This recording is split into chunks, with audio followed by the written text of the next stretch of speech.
Sushant case में उसने करवाई थी रिया की एंट्री और आखिरकार रिया के आने के बाद क्यों सुशांत सिंह राजपूत की ऐसी हालत हो गई थी और साथ में क्यों आखिरकार सुशांत सिंह राजपूत के पैसे धीरे धीरे निकाले जा रहे थे और वो किसकी वजह से निकल रहे थे, क्या ये सच सामने आ चुका है। और सबसे बड़ा सवाल यहाँ पर कि आखिरकार एयू कौन था, क्या इसका सच आज सामने आ चुका है। वीडियो में आगे बढ़ने से पहले हम आपसे अपील करेंगे कि आप हमारे टेलीग्राम चैनल के साथ भी जुड़ जाइए ताकि आपको वीडियो अपलोड होते ही लिंक वहां पर मिल जाए। डिस्क्रिप्शन में लिंक है और स्क्रीनशॉट आपके सामने है। सबसे पहले आपको बता दिया जाए सुशांत सिंह राजपूत मामला, ये मामला आज भी लोगों के जुबान में रटा हुआ है क्योंकि इस मामले का सच आज भी लोग जानना चाहते हैं। आपको बता दिया जाए सुशांत सिंह राजपूत जो मामला है, इस मामले में रिया चक्रवर्ती को लेकर कई सवाल शुरुआत में उठे थे। आज वो बाहर हैं, वो फ्रीली अपनी लाइफ जी रही हैं, पर कहीं ना कहीं शुरुआत जब इस पूरे मामले की हुई थी तब रिया चक्रवर्ती को लेकर कई सवाल उठे थे और सवाल ये भी उठा था कि सुशांत सिंह राजपूत की लाइफ में रिया की एंट्री अचानक हुई, खुद हुई या करवाई गई। इन तीनों में से कई बार कई चीज़ें सामने निकल के आई, पर आज तक ये कोई नहीं जान सका कि आखिरकार अगर रिया की एंट्री सुशांत की लाइफ में करवाई गई तो किसके द्वारा करवाई गई, क्योंकि कई लोग हैं जिनके नाम लिए गए सोशल मीडिया पर आज किसी के बारे में भी पुख्ता सबूत नहीं है, इसलिए हम किसी का नाम तो नहीं लेंगे, पर सोशल मीडिया पे कई बातें निकल के आई थी बाहर। और ये भी सवाल उठा था कि आखिरकार क्या सुशांत सिंह राजपूत की 2017 में किसी से लड़ाई हुई थी, जिस लड़ाई के बाद किसी बड़े शख्स ने उसको बोला था कि मैं इसका करियर खराब कर दूंगा और उसी की वजह से किसी की एंट्री करवाई गई सुशांत सिंह राजपूत की लाइफ में, उनकी लाइफ डिस्ट्रॉय करवाने के लिए, जैसे परवीन बॉबी वाले मामले में हुआ था। तो क्या इस मामले का सच है, ये तो कोई नहीं जानता, पर इस पूरे मामले में सवाल बहुत सारे उठे थे और वो सवालों के बीच में कई सवाल ये थे कि आखिरकार सुशांत सिंह राजपूत को क्या सही में ख़त्म किया गया या इस पूरे मामले का सच वही है जो शुरुआत से बोला जा रहा है। क्योंकि इस मामले में इतने सवाल उठने के बाद आज हर शख्स कंफ्यूज है कि इस पूरे मामले में एजेंसीज कहां तक पहुंची हैं, एजेंसीज ने जो जांच करी है उस रिपोर्ट में क्या लिखा होगा। और सबसे बड़ा सवाल यह है, इस मामले में ईडी की एंट्री होती है और ईडी जब पता लगाती है तो ईडी कहती है कि सुशांत सिंह राजपूत के अकाउंट से पैसे निकाले जा रहे थे। सवाल ये भी उठा था कि सुशांत के अकाउंट से क्वान को 48 लाख रुपए ट्रांसफ़र किए गए और क्वान धीरे धीरे 26 लाख रुपए में से हर महीने कुछ कुछ रुपए करके रिया को ट्रांसफ़र कर रहा था। ऐसी खबरें भी मीडिया में दिखाई गई थी।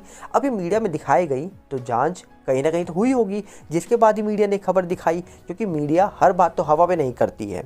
और हम सबको भी मीडिया में देखने के बाद ही सब कुछ पता लगा कि आखिरकार क्यों सुशांत के अकाउंट से क्वान पैसा जाता है और क्यों क्वान रिया को पे कर रही थी। अब यहीं से सवाल उठ जाते कि आखिरकार क्वान किसकी कंपनी है, कौन का मालिक कौन है, इसके बारे में भी कई सवाल उठे थे। आज भी सोशल मीडिया पे अगर सर्च करते हैं, थोड़ा सा रिसर्च करते हैं तो बहुत सवाल उठ जाते हैं, पर उन सवालों का इस समय मुझे लगता है कि उठाना सही समय भी नहीं है। और कहीं ना कहीं आप खुद सर्च कर सकते हैं कि आखिरकार क्वान को लेकर सोशल मीडिया क्या कहता है। और सबसे बड़ा सवाल इसमें एक और उठा कि सुशांत सिंह राजपूत वाले मामला होने के बाद क्यों आखिरकार एयू का नाम निकला, क्योंकि कहा जाता है कि सुशांत की डेथ के बाद रिया चक्रवर्ती और एयू नाम के शख्स के बीच 44 कॉल होती हैं, जिसमें कहा जाता है कि रिया एयू को 44 बार कॉल करती हैं। अब ये एयू कौन है? जब ये मामला हुआ तो कहा जा रहा है कि लीगल टीम्स की ओर से कहा गया कि एयू अनन्या उदास है, पर क्या सही में अनन्या उदास ही है एयू? क्योंकि हाल ही में कहा जा रहा था कि नारायण राणे जी हो, उनके बेटे नीतीश राणे जी हो, उनका बड़ा दावा निकला था कि एयू कोई और नहीं वही है जिनका नाम शुरुआत से कई लोग लेते आए हैं इस मामले में। मतलब कहीं ना कहीं बड़े शख्स होंगे जिनका नाम शुरुआत से लिया जा रहा है। तो क्या ये एयू वही थे? और अगर एयू वही थे तो क्यों उनका नाम इस पूरे मामले में जुड़ा? और आखिरकार अगर उनका इस पूरे मामले में नाम जुड़ा तो ऐसा क्या सच था कि उनको इस पूरे मामले में एंटर होना पड़ा? और अगर उनको एंटर होना पड़ा तो क्या सही में इस मामले में कुछ ऐसा लिंक है जिसकी वजह से इस मामले की जो जांच हुई थी उसमें इतनी सारे लूप होल्स निकल के आए थे, जैसे कि बिहार पुलिस को सीसीटीवी फुटेज ना देना और साथ में पीएम जब हुआ था उसकी वीडियोग्राफी ना करवाना, और साथ में कहा जा रहा था कि बेसिक प्रोसेस भी फॉलो नहीं करना पुलिस के द्वारा, और साथ में कहा जा रहा था कि जो एविडेंस थे उनको भी कहा जा रहा है कि इकट्ठे सही से नहीं किए गए। बहुत आसानी से उस दिन वहाँ पर पिकनिक स्पॉट्स बना दिए गए थे जहाँ पर बहुत सारे मिस्ट्री लोग आ रहे थे, जो मिस्टीरियस लोग थे वो वहाँ पहुँच रहे थे। जैसे कई दोस्त पहुँच गए और कई मिस्ट्री गर्ल कोई बन गया तो कोई मिस्ट्री मैन बन गया। आराम से लोग जेब में हाथ डाल के वहाँ घूम रहे थे जबकि वहाँ पुलिस मौजूद थी और वो एक क्राइम स्पॉट था। वहाँ पर आराम से 14 तारीख को लोग आराम से फ्रीली मूव कर रहे हैं। तो आखिरकार सवाल तो तभी उठ गए थे कि इस मामले में ऐसा क्या है जो इन लोगों को एंट्री दी जा रही है और वो आराम से घूम के अंदर वापस आ रहे हैं। फिर एम्बुलेंस की बातें निकली, फिर एम्बुलेंस ड्राइवर की बातें निकली। उसके बाद सवाल उठे कि जो एम्बुलेंस के साथ लोग आए थे वो पॉलिथीन में क्या लेके जा रहे हैं। कई सवाल उठे इस मामले को लेकर, पर इस मामले में इतने सारे सवाल उठने के बाद आज भी बहुत कम लोग हैं जो एयू को लेकर बहुत बड़े दावे करते हैं। पर क्या अगर एयू वही हैं तो उन्हीं की वजह से शुरुआत से ही इस मामले में ढिलाई बरती गई थी? क्या उन्हीं की वजह से इस मामले में शुरुआत से ही सही से जांच नहीं की गई थी? आपको बता दिया जाए, हो सकता है सुशांत सिंह राजपूत वाला मामला पेंडिंग है, आने वाले वक्त में इस मामले का सच बाहर निकल के आए। हो सकता है आने वाले वक्त में इस मामले में कई सारे जो सबूत छुपे हैं या फिर छुपाए गए हैं वो सामने निकल के आ जाए, क्योंकि एक ना एक दिन जरूर ऐसा आता है जिस दिन सच सामने आता है। क्योंकि ये मामला सिंपल है, हाई प्रोफाइल मामला है। क्योंकि सिंपल बात है, ये मामला हाई प्रोफाइल मामला है और डॉक्टर सुब्रमण्यम स्वामी जी जो कि लीडर हैं बीजेपी के, जो कि एमपी हैं, मेंबर ऑफ पार्लियामेंट हैं, उनके कई ऐसे दावे जो सीधा बोलते हैं, ट्वीट में सीधी बात रखते हैं कि ये मामला मर्डर का है, ये सुसाइड का मामला नहीं है। उनका हर ट्वीट अगर आप उठाओगे सुशांत को लेकर तो हर बार वो एक बात तो जरूर लिखते हैं कि 302 इस मामले में लगनी चाहिए। अब 302 तभी लगती है जब वो मामला मर्डर का होता है।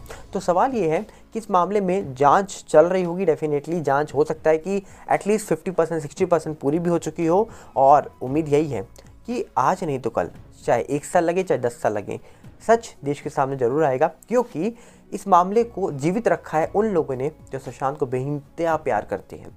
इस मामले को उन लोगों ने जीवित रखा है जिनको पता है कि अगर आउटसाइडर को काम चाहिए और आउटसाइडर को अगर अपनी लाइफ राजा की तरीके से जीनी है, क्योंकि आउटसाइडर के पास अगर टैलेंट है तो उसे काम मिलेगा या नहीं मिलेगा ये डिसाइड तभी होगा जब एक आउटसाइडर के लिए हर इंसान खड़ा होगा। और सुशांत के लिए आज लोग खड़े हैं तो डेफिनेटली उन्हीं की वजह से आज बहुत सारे आउटसाइडर्स को हर फील्ड में काम मिल रहा होगा। वरना आप देखते हैं हर फील्ड में नेपोटिज्म हर जगह है, ये डेफिनेटली सच बात है और ये सुशांत सिंह राजपूत खुद बोल चुके थे। ये आप भुला ही नहीं सकते हो कि नेपोटिज्म कहीं नहीं है, नेपोटिज्म हर जगह है। जो इंसान गद्दी पे बैठा है वो चाहता है कि भैया हमारे ही घर वाले लोग गद्दी पे बैठे, कोई बाहर का ना आए, ये हर इंसान चाहता है। और इस समय अगर आप किसी को भी सर्च करोगे तो आप देखोगे कि 90% लोग जो बड़ी गद्दियों में बैठे होंगे उनके ही करीबी लोग उनके आसपास बैठे होंगे उन गद्दियों में, या फिर उनकी गद्दी में खुद उन्हीं के घर वाले बैठे होंगे। तो ये तो सच है कि नेपोटिज्म हर जगह है। पर इस पूरे मामले में अगर सुशांत के लिए लोग फाइट कर रहे हैं तो उन्हीं की वजह से उन लोगों को भी काम मिल रहा है आज, जो लोग शायद उनके घर वाले ना हो जो गद्दियों में बैठे हैं, हो सकता है उनके रिश्तेदार भी ना हो, वो आउटसाइडर हो, वो कोई दूर शहर से आए हों, पर आज उनको भी काम मिल रहा है। क्यों? क्योंकि आज सुशांत सिंह राजपूत एक आउटसाइडर के लिए पूरा देश इकट्ठा है, और कहीं ना कहीं देश इकट्ठा है और कंटिन्यू अगर वो सुशांत की बात करेगा तो मुझे यही लगता है कि ये मामला हमेशा जीवित रहेगा। और कहीं ना कहीं 1 साल 2 साल 2.5 साल 3 साल बीतने से कुछ नहीं होगा, 10 साल भी बीत जाएंगे तब भी मुझे लगता है कि न्याय मिलेगा, ये मेरा मानना है। अब देखने वाला विषय है कि इस मामले में अंत में क्या निकल के आएगा, क्योंकि ये मामला बहुत बड़ा मामला है। अब उम्मीद ही हम लगा सकते हैं। आपको क्या लगता है? कमेंट बॉक्स आपके लिए खुला है। मिलते हैं बहुत जल्दी। नमस्कार, जय हिंद।